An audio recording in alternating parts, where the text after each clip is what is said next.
y a un fait, c'est que les taux d'intérêt ont augmenté, non seulement au Liban, ils ont augmenté à prime abord dans la région, internationalement, puisque les États-Unis sont en train d'augmenter leur taux d'intérêt.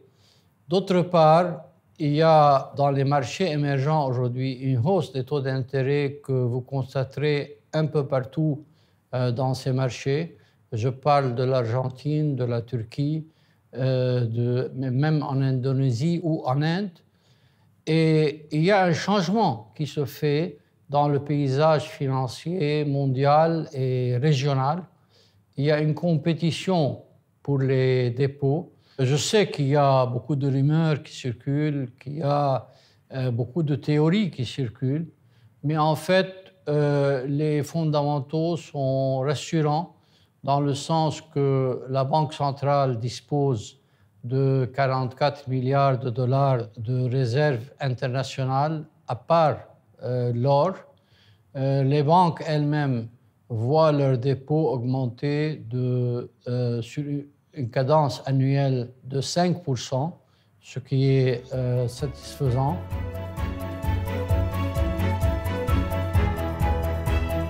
Je pense que l'application des projets qui ont été approuvés durant la conférence de Cèdre va faire de sorte que le Liban aura une infrastructure capable de stimuler la productivité dans le pays.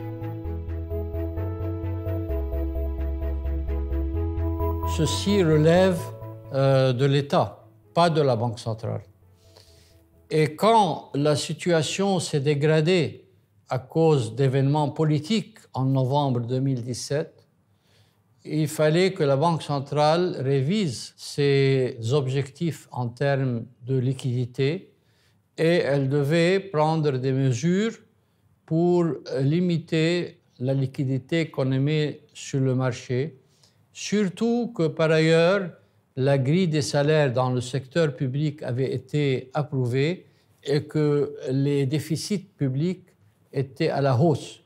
Donc, il aurait été catastrophique pour la stabilité que l'État mette de la liquidité à cause des déficits augmentants et que de l'autre côté, la Banque centrale continue à suivre une politique aussi d'injection de liquidité. Nous avons donc décidé de limiter les subventions et nous n'avons jamais arrêté ces subventions. D'ailleurs, elles sont toujours en force pour les secteurs productifs puisque les quotas qu'on a mis n'ont pas été épuisés encore.